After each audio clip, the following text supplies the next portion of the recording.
I am joined now by Ross Feingold in Taipei. He's the business development director for the SafePro Group, a firm that advises on travel security issues. So, Ross, we just heard from our correspondent there on the ground. Infrastructure is a mess.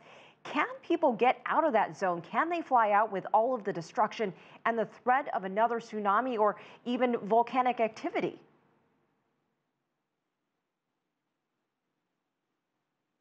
Well, it's certainly very difficult to get out or to get in, and we would certainly advise people to avoid any unnecessary travel to the area so that aid can be prioritized or evacuation can be prioritized.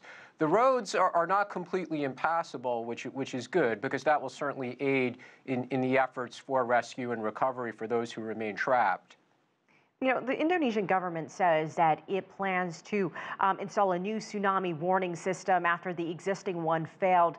What do you make of that? Do these systems actually save lives?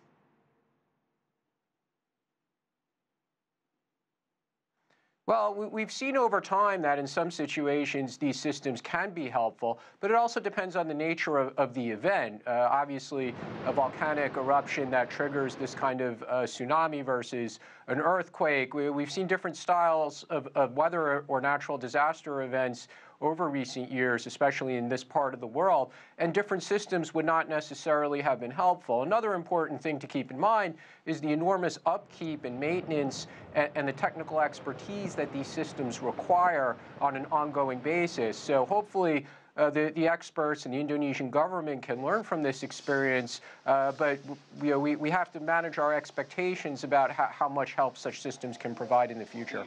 And we know that the tsunami over the weekend happened at night. It was dark. There was no warning. What advice would you have for folks? I mean, there are concerns there could be another tsunami. What advice would you have for people in that region?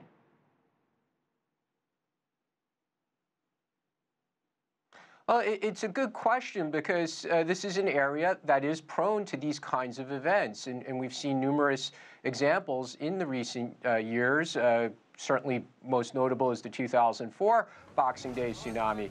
So when traveling to these areas, people should be prepared. They should know an escape route. They should know how to get to higher ground in the event of an earthquake, which might trigger a tsunami. Certainly have sufficient battery supply in their mobile phones. So prudent steps before traveling to areas that are known to be susceptible to these kinds of events is obviously something that travelers or residents should keep in mind. And certainly government agencies should encourage residents or travelers to keep these things in mind as well.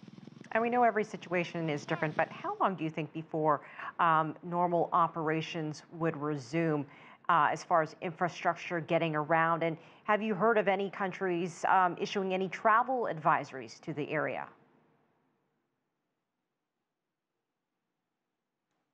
Well, a number of countries did in the hours following the event issue travel advisories, and that's certainly understandable given the gravity of the situation.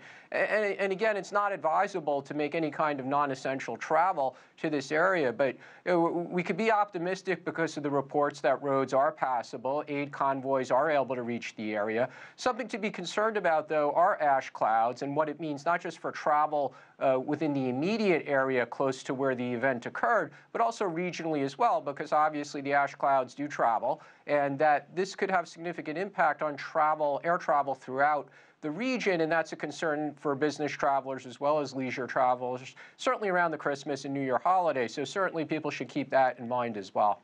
All right, Ross Feingold in Taipei, thank you for joining us.